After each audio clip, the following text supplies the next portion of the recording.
오늘 출애굽기 32장 말씀을 보게 되면 사람이 어떻게 이렇게 과연 이렇게 할 수 있을까 그런 생각을 하게 됩니다. 하나님께서 애굽의 노예에서 이스라엘 백성들의 그 부르짖음을 들어주셨고 그 수많은 10가지의 재앙에서 그 혹독한 노예에서 건져주셨고 또 홍해를 마른 땅으로 건너가게 해주셨으며 애굽의 군대를 또 홍해 바다에 몰살시키시면서까지 이끄신 그 수많은 기적들은 그 먼 옛날의 사건으로 끝나는 것이 아닙니다. 당일에도 아마 이스라엘 백성들에게 불기둥과 구름 기둥을 거두지 아니하시고 만나를 내리시고 이 모든 것이 그치지 않는 날이었습니다. 이 모든 것을 거두지 않음을 알 수 있는 것은 가나안에 들어가기 직전까지 만나가 계속 내려졌다고 성경에 기록되어 있기 때문입니다. 이 날도 만나가 내렸습니다. 불기둥과 구름 기둥을 하루라도 거두게 된다면 이스라엘 백성들은 생존 자체가 불가능합니다. 우리도 항상 기억해야 할 것입니다. 익숙해지는 것을 우리는 항상 조심해야 할 것입니다. 하나님이 베푸신 은혜도 처음 받을 때는 우리가 늘 그 놀라움을 감추지 못합니다. 모든 것이 기적입니다. 이것이 나에게 주신 이런 은혜를 하나님께서 선물로 주시는구나 감탄이 절로 나오고 늘 감사가 나옵니다. 그런데 계속 이런 은혜에 익숙하다 보면 나중에는 감사가 사라지게 되고 당연하게 여기기도 합니다. 그동안 주신 은혜, 누렸던 그 은혜는 잊어버리게 되고 또 우리 환경에 불평하는 우리들의 모습을 볼 수 있습니다. 지금까지 은혜를 주시고 함께 해 주심을 깨닫지 못하는 이스라엘의 백성들의 모습은 참 가슴 아픈 이 32장입니다. 1절 말씀을 보게 되면 백성이 모세가 산에서 내려옴이 더딤을 보고 모여 백성이 아론에게 이르러 말하되 일어나라 우리를 위하여 우리를 인도할 신을 만들라. 우리를 애굽 땅에서 인도하여 낸 사람이 어찌 되었는지 우리는 알지 못함이니라. 백성들이 아론을 향해서 우리를 위해서 그리고 우리를 인도할 신을 만들라고 하는 이 무서운 말을 하게 됩니다. 이는 이스라엘 백성들이 하나님을 자신들의 유익을 위해 존재하는 하나의 수단으로 여겼음을 보여주고 있습니다. 신은 두 종류가 있음을 봅니다. 첫 번째는 우리가 만든 신이 있습니다. 우리 자신들을 위해서 만든 가짜 신이 있습니다. 다음으로 우리를 만드신 신이 있습니다. 그분은 참되신 분이시고 그분이 바로 유일하신 한 분이십니다.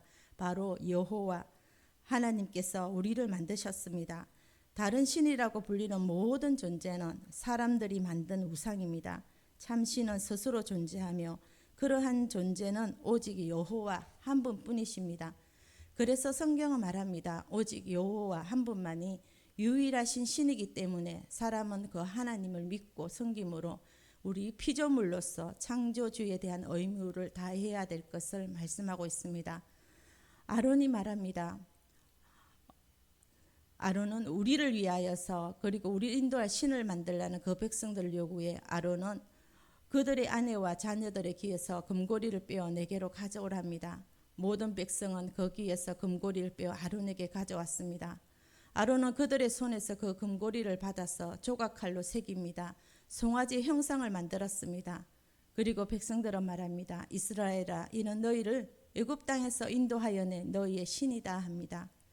이스라엘 백성들은 자신들이 소유한 그 금고리를 빼어 아론에게 가져와서 그것으로 금 송아지를 만들었던 것입니다.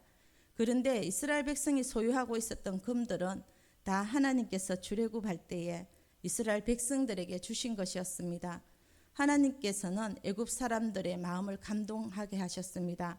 그들로 하여금 이스라엘 백성들이 구하는 대로 온갖 보화를 주게 하셨던 것입니다. 그리고 하나님께서는 이처럼 이스라엘 백성들에게 많은 보화를 주신 것은 장차 여호와의 성막을 짓는 데 필요한 것들을 위하여 헌물하기 위함이었습니다. 따라서 이스라엘 백성들이 그러한 제물로 우상을 만들었다는 것은 하나님이 베푸신 은혜를 원수로 갚는 것이나 마찬가지입니다. 하나님의 영광을 썩어질 형상의 우상으로 바꾸는 죄를 짓는 데 사용했습니다.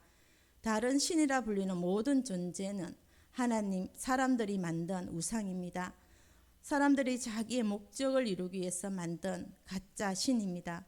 참된 신은 오직 한 분 창조주 하나님밖에 없는데 이스라엘 백성들은 자신들의 손으로 신을 만들 수 있다고 생각했습니다. 이스라엘 백성들은 하나님의 존재를 부정하지 않았습니다. 하나님이 계신 것을 알고 있었습니다. 하나님이 자신들을 애굽에서 인도해냈다는 것도 맞다는 것입니다. 보이지 않는 신이 아니라 눈에 보이는 새로운 신을 만들어야 한다는 것입니다. 이들은 신이 없이는 살 수 없고 누군가에게 반드시 의지해야 하기 때문에 이 광야 생활에서 불안해서 도저히 살 수 없다는 것입니다.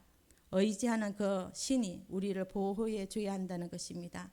광야를 지금 지나고 있는 이들의 믿음입니다. 문제는 그 신을 자신들이 움직일 수 있다고 착각하고 보이지 않는 하나님은 자신들이 믿지 못하겠다는 것입니다.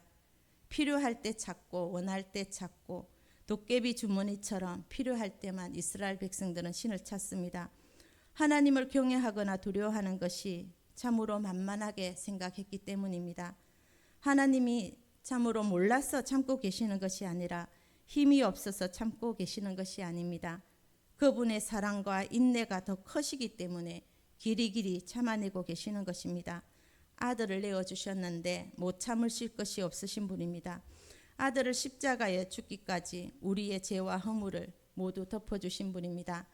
하나님이 참으시면 어디까지 가냐 하면은 그분이 진노하기까지만 참으시는 겁니다. 우리가 이 땅을 떠나기 전까지 참아주십니다. 우리가 이 땅을 떠난 다음에는 화를 발하실 때는 그 앞에 설 때 누구도 견뎌낼 수가 없습니다. 하나님이 참아주시니까 참으로 그분이 없는 것으로 보지 않는 것으로 착각을 합니다. 형상을 가진 송아지를 만들었다는 것은 애굽에서 그들이 섬기고 그들이 늘 함께 했던 형상의 그 신이었습니다. 송아지는 참으로 쓸모가 많습니다. 농경 시대에는 필수였습니다. 그들이 부리는 것 같지만 그들이 소를 의지하고 살았던 것입니다. 농사를 지을 때 서로 의지하고 삽니다. 소가 없다면 농사를 짓지 못합니다. 사람에게 소는 큰 재산입니다. 예전에 우리 어르신들도 소를 팔아서 자녀들을 공부시키고 결혼 자금으로 사용했습니다. 이 송아지는 버릴 것이 하나도 없습니다. 살아서는 일을 시키고 죽은 다음에는 고기를 먹을 수 있고 가죽을 가질 수 있습니다. 버릴 게 조금도 없기에 자신들을 위해 존재하는 것이 바로 이 송아지입니다. 하나님께서 노하셨습니다. 그래서 노아에게 말씀하십니다. 너는 내려가라 합니다. 내가 애굽 땅에서 인도하여 낸 네 백성이 부패하였도다. 송아지를 만들고 그것을 예비하며 그것들에게 제물을 드리고 말하기를 이스라엘아 이는 너희를 애굽 땅에서 인도하여 낸 너희 신이라 하는도다. 내가 이 백성을 보니 목이 뻣뻣한 백성이로다. 그런즉 내가 하는 대로 두라. 내가 그들에게 진노하여 그들을 진멸하여 너로 큰 나라가 되게 하리라 합니다. 뻣뻣한 백성을 의미하는 것은 고집스럽고 완고하고 자기의 뜻을 굽히지 아니하며 또 교만을 의미합니다. 하나님의 말씀을 만나게 되면 깨뜨려져야 하는데 어떤 사람들은 말씀을 만나면 이 말씀과 싸워 이기려고 합니다. 우리가 하나님 앞에 명령을 받으면 벅차고 이해가 되지 않을지라도 지키려고 순종하려고 해야 하는데 이 말씀을 이기려고 말씀보다 내 생각을 앞세워 갑니다. 성령의 지시를 무시합니다. 내 기준에 맞추어 살아가려고 하는 것을 볼 수 있습니다. 이것이 정답인 것처럼 끊임없이 행동합니다. 모세가 하나님의 이 말씀을 들었습니다. 이제 내가 하는 대로 두라 합니다. 그들에게 진노하여 그들을 멸할 것이라고 합니다. 그때 다급하게 하나님께 구합니다. 모세가 참으로 엄청난 기도를 합니다. 하나님께서는 이때 너무 진노하셔서 이스라엘 백성들을 다 벌해버리고 모세와 다시 시작하자고 했습니다. 내가 너로 큰 민족을 이루겠다 했습니다. 하나님은 모세와 함께 하실 수 있는 분입니다. 그런데 모세는 하나님을 설득합니다. 하나님께서 애굽에서 신음하던 이스라엘 백성들을 여기까지 데리고 왔지 않습니까? 그런데 잘못한 거 저도 압니다. 저들이 마땅히 죽어야 하는 존재들인데 그렇다고 해서 저들에게 진노하셔서 다 죽이신다면 사람들이 무엇이라고 말하겠습니까? 애굽에서 인도하여 결국은 광야에서 다 죽여버렸구나 그렇게 말들을 하지 않겠습니까? 그리고 우리 조상 아브람과 이삭과 야곱을 통해 주신 약속을 기억해 주십시오. 이 백성들은 바다의 모래와 같이 하늘의 별과 같이 창대하게 하실 것이라고 하신 그 약속을 기억해 주십시오. 이제 와서 그 약속을 저버리신다면 이 죄가 결코 작은 것은 아니지만 이제 와서 그 약속을 저버리고 죽으신다면 어떻게 하시려고 그러십니까? 제발 진노를 거두어 주십시오. 모세가 이렇게 엄청난 기도를 하나님의 그 예전의 언약의 말씀을 붙들고 기도했습니다. 이런 지도자 때문에 이스라엘 백성들이 살게 됩니다. 이것이 바로 하나님 앞에 드려지는 중보 기도의 능력입니다. 여호수아가 모세에게 백성들의 그 요란한 소리를 듣고 진중에서 싸우는 소리가 난다고 말했습니다. 모세는 그것은 성전가도 아니고 하나님께 부르짖는 기도의 소리도 아니고 참으로 타락한 노랫소리다는 것입니다. 진정 가까이 가 보았을 때 할 말을 잊고 말았습니다. 이스라엘 백성들은 신들린 사람처럼 송아지와 춤추는 것을 보고 크게 노하여 모세는 손에 들고 있던 하나님께서 친히 쓰신 그 돌판을 깨뜨리고 맙니다. 얼마나 기가 막혔는지 모세는 그 송아지를 불살라서 부수입니다. 가루를 만들었습니다. 물에 뿌려 이스라엘 백성들로 하여금 자신이 만든 그 신을 마시겠습니다. 자신들이 만든 신, 자신들의 구해줄 그 신이라고 하는 그 우상을 말입니다. 모세가 아론에게 어떻게 하였길래 참으로 이들을 큰 죄에 빠지게 했냐고 다그칠 때 아론이 어이없는 변명을 하게 됩니다. 노하지 마소서. 내 백성의 악함을 당신도 잘 알고 있지 않습니까? 당신이 더디옴으로 이 백성들이 나한테 어떻게 했을지 짐작이 가지 않습니까? 이들의 원망 불평은 우리가 한두 번 겪는 것도 아니고 이들의 믿음이 얼마나 형편없는지 나보다 더 잘 알지 않습니까? 내 힘으로는 막아낼 수 없는 일이었다고 모세 앞에 아론은 변명합니다. 그런데 24절을 보게 되면 또 거짓말도 합니다. 내가 그들에게 이르기를 검이 있는 자는 빼내라 한저 그들이 그것을 내게로 가져왔기로 내가 불에 던졌더니 이 송아지가 나왔나이다. 송아지가 딱 만들어져서 나왔다는 것입니다. 분명히 조각칼로 새겨 우상을 만들었는데 모세 앞에서 거침없이 거짓말을 하고 있습니다. 이것은 어떤 죄와 같냐면 사울왕의 죄와 같습니다. 사울이 이스라엘 백성들이 두려워 제사를 드리기 위하여 모든 아말렉과 전쟁할 때에 모든 가축까지 진멸하라고 하나님께서 말씀하셨는데 사울 왕은 그렇게 온전히 순종하지 못하고 이스라엘 백성들의 마음을 진정시키기 위해 가축들을 죽이지 않고 가장 좋은 것들을 가지고 온 것과 똑같습니다. 하나님보다 사람이 더 두렵고 무서운 것입니다. 사실 우리도 하나님이 더 무섭다고 합니다. 그러나 강하게 살아가지 못합니다. 끌려다니기도 하고 자식을 하나님보다도 무서워하고 또 자식이 무너지는 걸 더 무서워합니다. 가난한 것도 무섭고 귀신도 사람도 무섭습니다. 앞날은 두려운데 마지막 날에 하나님의 심판대 앞에서 우리의 죄의 결산을 하는 것은 사람들은 무서워하지 않습니다. 그래서 마음대로 자신의 소견대로 살아갑니다. 이스라엘 백성들은 자기의 소견대로 틈만 나면 참으로 하나님을 거역하고 자신의 생각대로 살아갑니다. 제 멋대로 산다는 것은 하나님을 믿지 못하는 것이고 자기가 좋을 대로 살아가는 것을 말합니다. 믿음은 우리에게 액세서리가 아닙니다. 하나님은 죄를 얼마나 미워하시는지 보여주셨습니다. 이들에게 하나님께서는 하나님 편의 사람들, 레위 사람들에게 칼을 차게 하고 진중에 돌아다니게 하고 자기의 형제, 이웃, 친척, 자기의 친구, 자기의 모든 가족을 죽이라 하셨습니다. 우상, 금송아지를 만드는 일에 참여했던 그 주된 세력들을 죽였는데 무려 3,000명이나 죽었습니다. 이것은 하나님께서 죽이라고 하신 것이었습니다.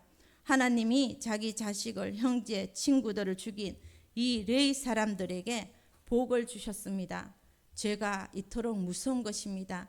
철저하게 하나님의 은혜를 물같이 흘려보낸 그들을 죽인 사람들이 참으로 복을 받았습니다. 이것을 위해서 오늘 여호와께서 헌신하게 되었느니라. 그가 오늘 너희에게 복을 내리시리라. 죄의 후유증이 이렇게 크고 반드시 죄의 상처는 남습니다. 우리는 항상 깨어 있어서 할 수 있는 대로 우리의 죄의 문제에서는 엄격하게 미리 막아서 이 죄가 우리 안에 후유증으로 남지 않도록 해야 할 것입니다. 이스라엘 백성들이 조급해하지 않고 참고 기다렸다면 죽지 않았을 것입니다. 끝까지 하나님의 그 인도함을 받았을 것입니다. 이스라엘 백성들이 또한 이렇게 큰 고통을 당하지 않았을 것입니다. 하나님은 진노하셨고 모세는 또한 이 일을 수습하는 일에 많은 날들을 써야 했고 이것들은 다 죄의 나쁜 결과들을 가져오게 되었습니다. 하나님은 분명히 말씀하셨습니다. 십계명 1계명과 2계명을 통해서 말씀하신 것은 나 외에는 다른 신들을 내게 두지 말라. 너를 위하여 새긴 우상을 만들지 말고 또 위로 하늘에 있는 것이나 아래로 땅에 있는 것이나 땅 아래 물속에 있는 것의 모든 형상을 만들지 말라고 하셨습니다. 우리가 이 말씀을 우리가 지키지 않는다면 이스라엘 백성들에게 임한 이 진노가 오늘 우리에게도 임할 것입니다. 우리는 오늘 이 하루 동안도 하나님께서 원하시는 것이 무엇인지 또 하나님께서 기뻐하시는 것이 무엇인지 이것을 또 말씀을 통해서 우리가 깨닫고 하나님의 그 말씀에 순종하는 오늘 하루가 되기를 원합니다. 기도하겠습니다.